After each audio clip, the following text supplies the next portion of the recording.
Bonjour, donc ici une petite vidéo pour vous présenter mes achats que j'ai effectués chez Bigeneuf en Belgique juste avant le confinement.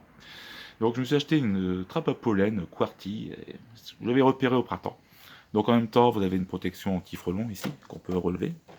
Donc fonctionnement classique de la trappe à pollen, les butineuses reviennent, elles passent ici, vous avez l'espace n'est pas suffisant pour elles pour qu'elles puissent passer entièrement, donc vous avez le pollen qui tombe, des pelotes de pollen ici, dans ce bac de récupération. Donc voilà.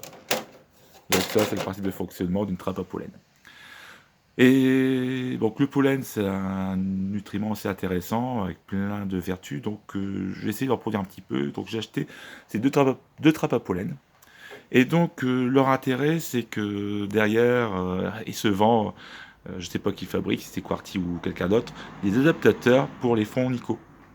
Habituellement, les trappes à pollen sont en plastique et pour les installer, c'est toujours compliqué. En fait, c'est un peu des trappes passe-partout pour différents formats de ruches. Et donc, si on n'est pas bricoleur, si on n'en a jamais installé, c'est un peu compliqué.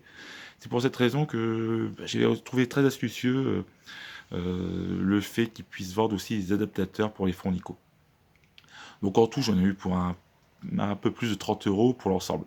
4,50 € pour ça et 26,60 € de mémoire pour cette trappe à pollen. Donc j'ai aussi acheté en Belgique du cordy, donc, et j'ai payé 15,60 € pour 5 parts de cordy de 12 kg, de 12 kg et demi. Ça fait 3,12 € le pas de cordy, alors qu'en France, pour 12 kg et demi, vous avez payé à minima 25 euros. Et bien souvent, les prix tournent pour le pain entre 4,50 voire même 6 € pour de l'épifondard. Et là, il faut m'expliquer pourquoi c'est aussi cher en France, alors que bon, Bigeneuf, c'est un gros magasin, mais je pense que les grosses structures que l'on retrouve sur internet doivent avoir le même volume au final, voire peut-être même des volumes plus importants au niveau de la vente. Donc en principe, devrait proposer des prix identiques pour le cordy. Autant dans un magasin secondaire type Terreo, qu'on trouve le cordy un peu plus cher, je comprends, parce que derrière, les petits volumes, mais les grosses structures, non. Donc faut m'expliquer pourquoi il y a de si grandes différences de prix. Ensuite, j'ai pas acheté, mais j'ai repéré. Peut-être qu'au printemps, j'en achèterai un pour essayer. C'est un piège essaim.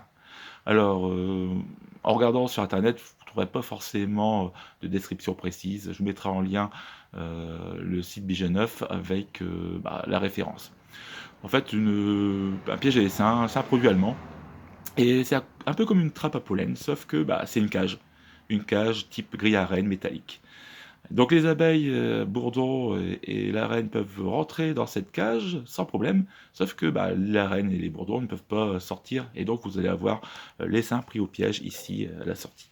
Donc c'est intéressant si on a des abeilles type noir, des rouchoirées, donc des souches assez essaimeuses. Donc je vais voir les prochaines pour peut-être investir là-dedans.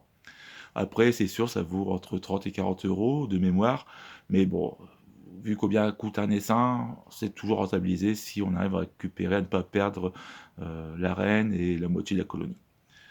Voilà un peu pour ce piège à essaim, donc nouveauté et à essayer. Voilà pour mes petits achats d'automne et puis aussi quelque chose que j'ai repéré. Donc, si vous avez des questions, n'hésitez pas à les mettre en commentaire et puis bon, bonne fin de saison. Allez, à bientôt!